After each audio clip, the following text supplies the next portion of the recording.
Thousands of emergency alerts went out during the fire. We have our best idea yet how many were actually received. Kids are beginning to open up about the trauma of the Marshall Fire at school. We'll hear from the adults about how it's impacting students. We watched the creative arts community grieve the loss of 4 talented artists in last month's shooting. Tonight, a new way that together we can help honor their memory and create more of the art that makes Colorado a more beautiful and understanding place. And on top of all that, Anusha's back. What a night. On Next. Of the thousands of people in Boulder County who were sent an evacuation alert during the Marshall Fire, only 1 in 5 confirmed that they received it. New numbers from emergency managers reveal another weakness in the county's opt-in alert system.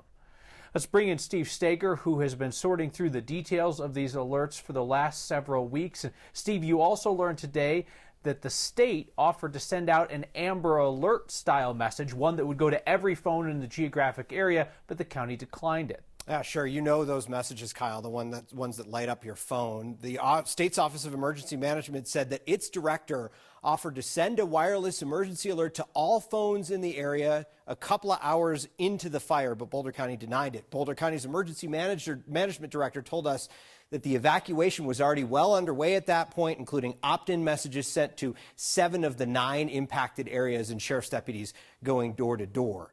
He also said that his team was short-staffed during the fire, hadn't practiced involving the state in an evacuation response. Now, data from the county shows about 4,700 of the 24,000 plus people who were sent a message confirmed they got it. This means only 19% confirmed the message by pressing 1 if they got a phone call or clicking on a link if they got a text message or an email. Now remember, Boulder County only sent alerts automatically to landlines. If you had a cell phone, you had to have opted in and created an account. We were actually shooting a future story today with the emergency manager in Summit County who uses both these opt-in alerts and the wireless emergency alerts that can be targeted by location to people's phones. And he says it's important to remember that no alert system is free of fault, especially those systems that people sign up for. We don't assume that everybody that signed up for those alerts are getting those. And again, that's why it's so important for people to understand and for people in emergency management when they're setting up their systems to not rely on any one technology or any one method of communication. So if you've spent any time in the mountains over the last few years, you probably got a wireless emergency alert from Summit County about some kind of COVID restrictions. They actually set them up so you're warned when your phone enters the county. That is called a wireless emergency alert. Think about the kind of alert you get when you get an Amber Alert. You hear that loud noise from your phone. Boulder was approved to use that type of alert back in mid-2019, but still hasn't finished setting it up yet, Kyle. So, Steve, this week we reported that Denver is going to layer up its emergency alert system. Seems like good advice for both counties and for citizens. Yeah, you know, we actually talked to Summit County about that. They said what they typically do in situations like this, they'll send a wireless emergency alert. It's 360 characters. It gives the most pertinent information, but then it also directs you about where you need to go to find more information. And then after that's sent out, they might actually send out a more specific opt-in alert that says, hey, you evacuated for the wildfire, here's the emergency center, or here's more information about how to get where you need to go. Using these two things in tandem can really help, but it's a really important tool in the toolbox to make sure that you're able to get the message out to anyone who's in the area with a cell phone. Steve, thank you. So families got those alerts or otherwise learned of the Marshall Fire, and they got out fast. I mean, some folks didn't even take time to put shoes on as they raced the flames out of their neighborhoods. And a good number of those who had to evacuate were children. They're back in school now, and it appears that some of those memories have turned into nightmares for kids. Teachers are hearing about it. Some educators talked with our Anusha Roy. Coal Creek Elementary School is a testament to how important brick and mortar can be. Just really worried that we weren't going to be able to come back to what we all know and love. It's the only familiar building left, a place that can feel a little like home for so many kids after the Marshall Fire. It did completely burn to the ground, and yeah, it's complete devastation. The principal, Brian Munoz, said around 60 students lost their houses. So many more were displaced as well. They are one of 9 schools marked as high impact because of the loss. And while kids may not always find the words to describe how they feel, a lot of us can relate to the way it's manifesting. Anxiety, anger, nightmares that the fire will get them. And that is where the school is their safe place. This is where they are seeing familiar faces and classrooms, a routine that they can rely on. It's why you won't hear from any kids in this story to protect the peace that they have here at school. This is after running as the fire reached their homes and remembering their parents dodging flames and closures to get out of the neighborhood. Some kids are living in hotels now. Unfortunately for some of our families, they're having to travel a really long ways away from North Boulder or Broomfield and out in Erie. And after an already tough 2 years, lost the very thing that comforted them. It's heart-wrenching, to hear a kiddo talk about how they're not able to go and hug their dog anymore, or to go on walks with their dogs, and really that companionship that has been such a huge part of getting them through even the past couple of years through COVID, as they've been isolated from their friends. Our families are resilient. Our families are ready to say, wow, this happened to me, but I'm alive. So the district still has additional counselors in schools, and they're also in turn relying on the community support to help them, as well as the families saying they can't do it all on their own. In total, the district has more than 800 kids. They were either displaced, lost their homes were damaged, or Kyle, they were evacuated temporarily. And Anusha, you talked about those families that are now displaced out of the community and coming back in for school. That's another burden on those families in terms of time and resources. Yeah, they were talking about, you think about all of the kids who were just in that neighborhood. It was just a quick jaunt over to school, and now they're just spread out all over the place. But a lot of these families also left and didn't have a debit card on them. They didn't have cash for gas. And so how were they actually even supposed to get to school? So now the district is tapping into a federal program to help cover some of those expenses, Kyle, because they said ultimately they want these kids to be back in a classroom in an environment that they are familiar with, and an environment that they're just feeling safe in. For sure. And Anusha, I speak on behalf of the Next email inbox's daily messages. Welcome back. You've been missed. Oh, thank you so much. It is so good to be back. I missed seeing everyone, and it feels kind of good to be back right in the mix, and also very excited to get home to my son tonight, though. Oh, yeah. All right. Good to see you, Anusha. Thank you so much. Several memorials that were put up outside of the JBS meatpacking plant in Greeley to honor workers there lost to COVID have fallen down in recent weeks, and the snow has kept them from being replaced. The union, UFCW Local 7, which represents those workers, also just won the big contract dispute with King Supersys. They're looking for a permanent way to honor those workers. They, of course, were among the workers who died at meatpacking plants while they were keeping America's food supply running during the pandemic. There were 6 JBS workers who passed away there, and UFCW Local 7 says they'll get the temporary memorials back up when the snow clears and look for a more permanent way to honor those who helped keep Americans fed during a really scary time. We do have some good news on the COVID front tonight. Test positivity rate's been going down steadily since mid-January, when it was at its highest of any time during the pandemic. Close to 30% of tests coming back positive at one point in Colorado. We're now at 22.8% of COVID tests coming back hot over the last 7 days. We've also been using ICU bed capacity as one metric to look at, because we know so many people hospitalized with COVID are not hospitalized for COVID. ICU beds are 92% full right now, so that's COVID patients and otherwise. You got 135 open ICU beds statewide.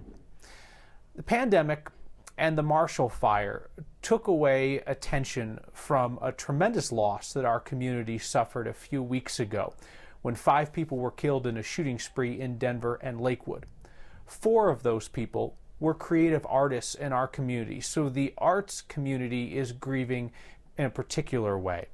Tonight, we have an opportunity to honor those who were lost and to support the artists who are upholding their legacy by uplifting Coloradans who are marginalized through artwork.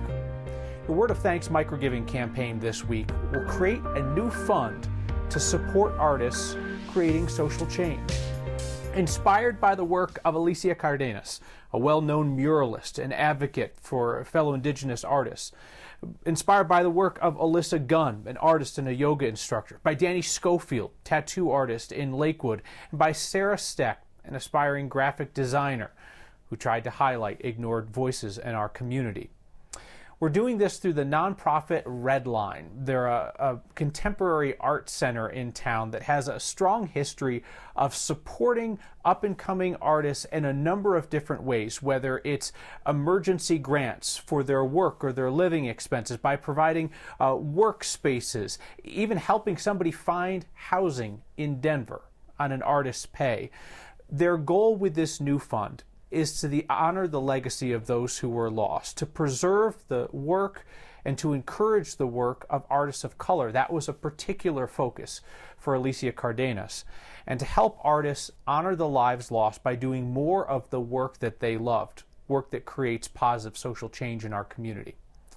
If you scan the QR code on your screen or text the word thanks to 303-871-1491, I'll send you that link to donate. And as always, I'll match the first 50 donations of $5 that come in. We can support a community that has been in mourning, even as attention in Colorado has turned elsewhere. And we can help those artists create more art that matters to Colorado.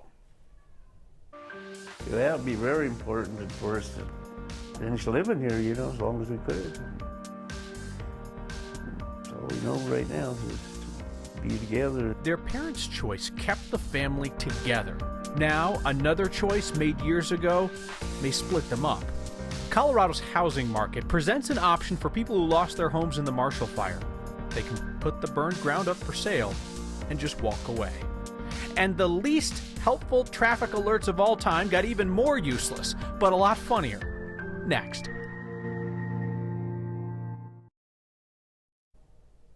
Neighborhoods lost in the Marshall Fire are not all going to be rebuilt as carbon copies of the original. They're going to be individual property owners who make individual decisions, and we know that some of them are going to make the decision to leave. There's been a lot of online discussion about one of the very first lot listings to pop up after the fire. This is from the Sagamore neighborhood. A lot of burned ground listed for $350,000. The owner paid $290,000 for the lot with a house in 2007. The post isn't deceiving anybody. It acknowledges that the home and surrounding neighborhoods was affected by the fire. The house isn't there anymore. Even notes that there's still cleanup going on at the site. And then the post goes on to list the amenities that people in that neighborhood have long enjoyed. Walking distance to the Costco and the Whole Foods, how it's part of Boulder Valley schools and has an open space view to the mountains. Think about how much Colorado's housing market, though, has changed between the time that that homeowner bought that house in 2007 and today. It's possible that the people living there may have already been ready for a life change, something new. It's also possible that there are going to be people who lost their homes who feel like they are priced out of the rebuilding process through underinsurance or something else. And there's also folks who may just decide that the entire long process isn't for them. They're going to walk away.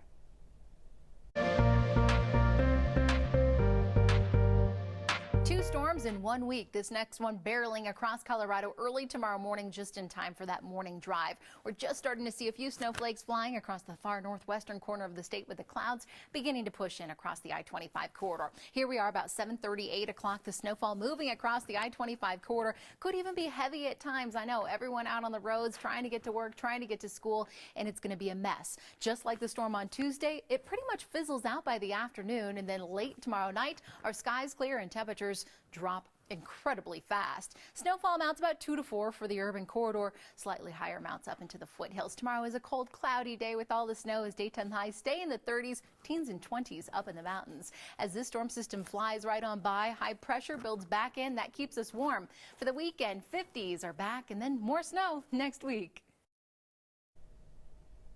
Every time we get a traffic alert that references a mile marker on the interstate, I always kind of chuckle, because who in the world knows offhand where mile markers are? How is that useful information for the public? I so respect the one that came out from Vail's Communication Center the other day. It was a lane closure on eastbound I-70 at mile marker 164.5-ish. They told us the dispatcher was busy and just kind of sent off the message in a hurry. I would argue that ish is about as useful as most of the mile marker alerts are. Two brothers shot in different incidents decades ago. Their family has helped to keep them together. That's our home for now, for 51 years. Now the Salazar brothers are in danger of losing the only home they've really ever known. Next. Almost 30 years ago, a family in northeast Denver faced the unimaginable. Two sons, both shot and paralyzed in different incidents. The family went to great lengths to keep the boys together with the rest of the family in their home. One of the choices that they made was to take out a reverse mortgage to pay for their care. Now, the death of their mother, that reverse mortgage has come due, and it means that the Salazar brothers may lose the only home they've really known.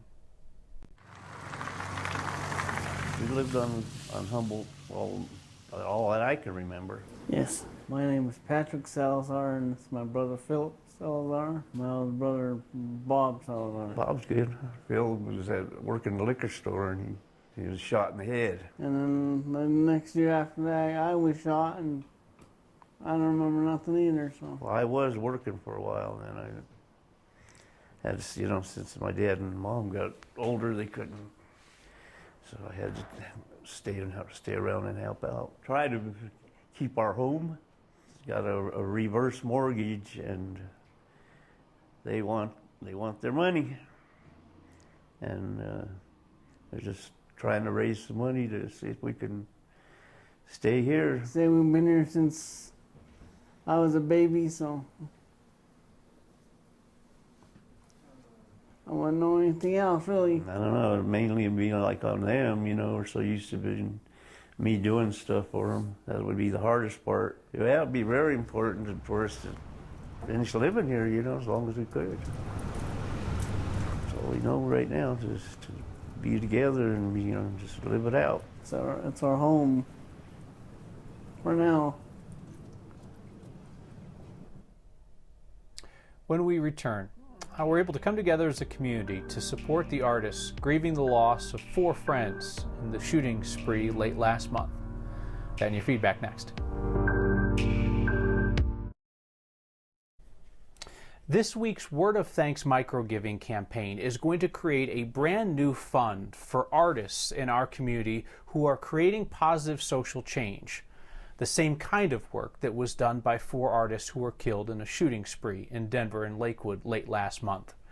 Redline Contemporary Art Center is the nonprofit with the expertise to do this. One of the things they specialize in is providing small grants to artists to support them with emergency expenses, or to help them create art, or to get it to a wider audience.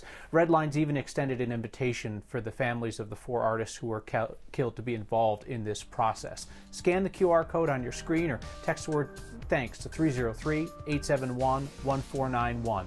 to join me in giving. Ray writes in and feedback says, great to see Anusha back. When is she ready to fill in for Kyle?